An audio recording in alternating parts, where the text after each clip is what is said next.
Bonjour à tous, je suis très heureux de vous retrouver aujourd'hui pour une nouvelle recette. J'en profite pour vous souhaiter une très belle année 2022, je suis encore dans les temps, et à vous remercier pour votre fidélité malgré l'absence de vidéos puisque nous venons de dépasser les 20 000 abonnés sur la chaîne YouTube. Donc un très grand merci, je vais vraiment essayer de vous proposer un contenu un peu plus régulier dans les prochains mois avec de nouvelles idées et des recettes accessibles et faciles à reproduire à la maison. Comme la recette d'aujourd'hui, nous allons préparer des œufs cocottes aux blettes. Souvent, les blettes, on en trouve, on est en pleine saison, mais on a du mal à trouver des idées recettes qui changent un petit peu des côtes de blettes sautées ou des gratins de côtes de blettes. Donc là, on va travailler uniquement avec les feuilles que l'on va faire revenir à la poêle. On viendra casser notre œuf et on est sur une dizaine de minutes de cuisson. Recette personnalisable avec les ingrédients de votre choix. On peut rajouter des petits champignons, des cèpes éventuellement. Voilà de quoi se faire plaisir. Donc passons sans attendre à la réalisation. Avec notre première étape, nous allons venir dans un premier temps hacher au couteau ou hachoir électrique un oignon jaune avec une gousse d'ail. C'est parti. On peut utiliser le hachoir pour aller un petit peu plus vite. Hop, comme ceci.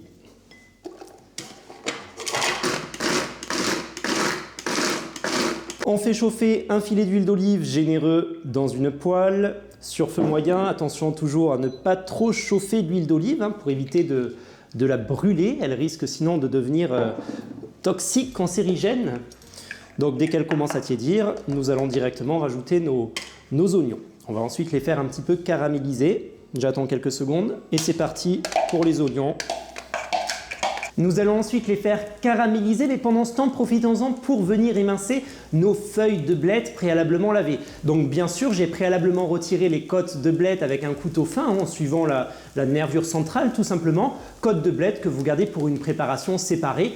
Petite poêlée, petit gratin au choix. Donc sur les oignons, on les fait revenir quelques secondes, puis on rajoutera une cuillère de vergeoise sucre roux, avec éventuellement une petite pincée de sel fin pour aider à absorber l'humidité et on viendra déglacer après avec du vin blanc. Je garde un petit coup d'œil, mais pendant ce temps, avec une planche à découper, je commence à émincer les blettes.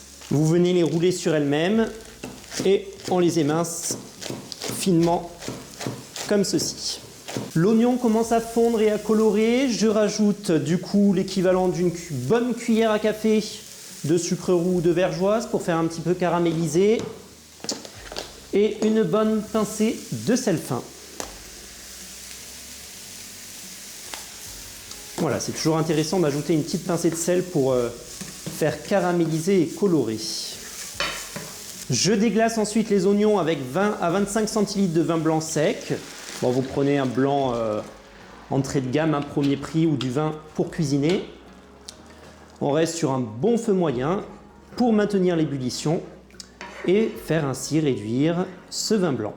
Pendant que le vin est en train de réduire, j'en profite pour finir d'émincer les feuilles de blettes.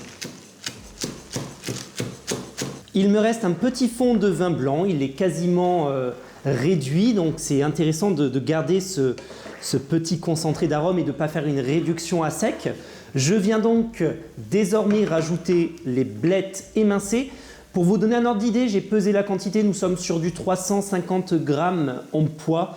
Voilà, ça vous donne à peu près une idée approximative. Donc je suis sur un feu vif à 8/9 sur ma plaque à induction et on va faire réduire les blettes pendant quelques minutes. Donc je les laisse quelques instants comme ça, puis je viendrai mélanger pour les aider à fondre. Profitez-en pour préchauffer votre four à 180 degrés en chaleur tournante ou chaleur statique si vous n'avez pas de chaleur tournante et faites également chauffer une bouilloire d'eau, une grande casserole d'eau pour cuire nos œufs cocottes au bain-marie. Donc on viendra disposer notre eau chaude dans le plat à gratin pour ensuite les cuire une dizaine de minutes au four. Vous pouvez mélanger en vous aidant de 2 cuillères, 2 spatules.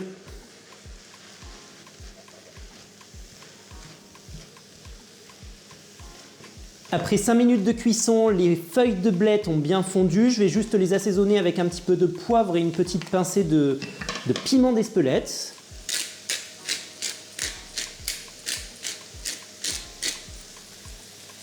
Puis je termine la cuisson avec de la crème liquide entière, 30% de matière grasse minimum, entre 10 et 15 centilitres environ.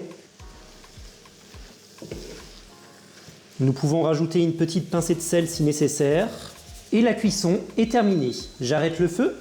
Je viens garnir mes petites cocottes de préparation. Puis je réalise un petit puits au centre des cocottes. Petit puits qui va me servir à venir positionner l'œuf entier. Je prends un petit ramequin pour casser mes œufs. Un petit coup sur une surface plate plutôt que sur le bord du récipient pour éviter la projection de bactéries. Et je fais ensuite tomber l'œuf entier délicatement au centre de la cocotte. Je viens les assaisonner d'une pincée de piment, piment d'Espelette ou piment maison comme c'est mon cas. Un tour de moulin à poivre dessus de chaque œuf et la petite pincée de sel ou fleur de sel. Pour plus de gourmandise, je termine avec une petite cuillère à café de parmesan râpé que je viens rajouter sur le dessus. Dans un grand plat à gratin, je viens verser l'eau que j'ai préalablement fait chauffer dans une bouilloire. Il faut que votre volume d'eau arrive à peu près à la moitié des cocottes. Vous pouvez en positionner une pour voir à peu près le niveau. Voilà, là on est pas mal, encore peut-être un tout petit peu. Voilà, très bien. Et je dispose l'ensemble des cocottes. Le bain-marie va permettre d'accélérer la cuisson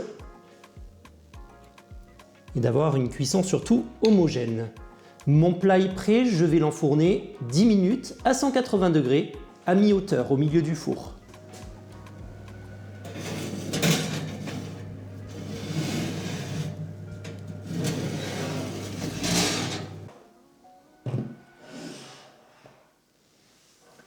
Et voici vos superbes œufs cocottes oblettes après 10 minutes de cuisson. Il ne vous reste plus qu'à vous régaler avec cette recette express, gourmande et de saison. J'espère qu'elle vous aura plu et je vous donne rendez-vous très vite pour de nouvelles recettes et idées cuisine. N'hésitez pas à vous abonner si ce n'est pas déjà fait et à activer la petite cloche pour recevoir toutes les notifications. Merci et à très bientôt. Au revoir.